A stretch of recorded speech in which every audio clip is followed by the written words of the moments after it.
Fala galera, aqui é o Wallace e eu vou te mostrar a melhor forma de ganhar Robux 100% de graça em 2025. É o seguinte, no vídeo passado eu mostrei a vocês como ganhar Robux de graça em alguns sites oficiais, tipo a Microsoft e essas coisas. Os sites que vocês fazem missões e ganham Robux 100% de graça em sites oficiais do Roblox. E hoje eu irei acessar esse site e mostrar para vocês como é que se faz o cadastro no site. Tudo simples, fácil e rápido. Então, já deixe seu like, se inscreva no canal e vamos para o vídeo. Primeiramente, vocês vão apertar aqui, né, no Google. Aí, vamos escrever Microsoft Robux. Pode ser nesse ou nesse. Cartão digital. E tem outros aqui também. Pronto, eu vou botar nesse daqui, né? O primeiro. Vamos botar nesse aqui. Cartão digital de 400 Robux. Entre e para resgatar. Tá aqui 400 Robux, né? 6.000 pontos, blá blá blá. Entrei. Vai pedir isso aqui, um e-mail da Microsoft. Você tem duas opções. Ou você coloca um e-mail que já tem, ou você cria um e-mail. Eu vou botar um que eu já tenho, tá? Aí vai chegar lá na caixa do seu e-mail. Aí você entra lá e pega o código. Eu vou lá pegar. Aí você bota aqui, 18. Pronto. Vai apertar. Aí aperta aqui. Eu vou continuar conectando? Sim. Pronto, tá aqui. Aí, tipo, indique ganhe.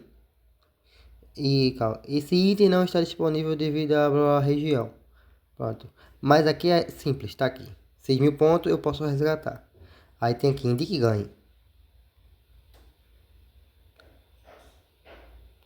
Resgatar. Pronto. Aí quando você completar aqui as missões, que vai aparecer tudo aqui em cima, o bom é você botar em site de computador. Que aí vai aparecer as coisas tudo certinho. Melhor. Pronto. Aqui. Tem a opção de coisa, né? Aí você faz aqui as missões tudo bonitinho aqui em cima. Você indica também para você ganhar pontos e ganhar aqui.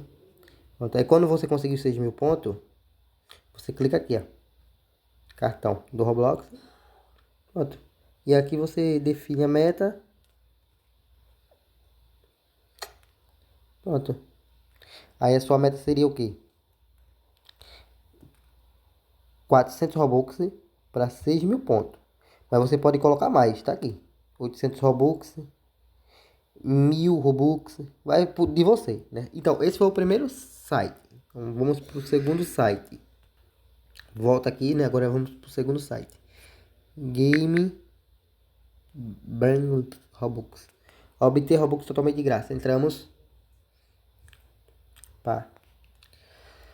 Você vai completar, você vai logo, né, se juntar. Você pode colocar o e-mail que você já tem ou você vai cadastrar um e-mail novo, né? Eu vou botar um que eu já tenho. Então tá aqui, né? Aqui vocês baixam os jogos e jogam. Tá aqui. Aí vai ter a opção de você sacar os Robux bem aqui, retirar. Tá aqui, você clica em retirar. Aqui. E também tem como vocês ganhar como afiliado. Clica aqui, ó. Pronto, você só faz compartilhar e manda colocar o seu código. Aí aqui tem como você resgatar os seus ganhos. E agora bora pro último site, que é o BU Game Robux. Pronto. Aqui, ó. Game Robux. Clicou. Colocou sua conta bonitinho. Aí isso aqui é um site meio que em inglês, mas tipo, depois você cadastra. Assiste os anúncios e também tem a opção de retirar os Robux bem aqui. Desses tudo, né? Desses três sites que eu apresentei, o que eu mais recomendo é o da Microsoft e o segundo, que é o Game Hang, alguma coisa assim, eu não sei falar. Então, tipo, eu já vou deixar um link aqui na descrição para vocês clicarem e você ir diretamente para o site que eu indiquei, tá? Para lá você já ganhar uma promoçãozinha extra e uns Robux já na sua continha. Então já clica aí no link que está na descrição e vamos ganhar Robux. Falou, se gostou desse vídeo, Se inscreva no canal se não for inscrito. Já vai deixando seu like. E até o próximo vídeo.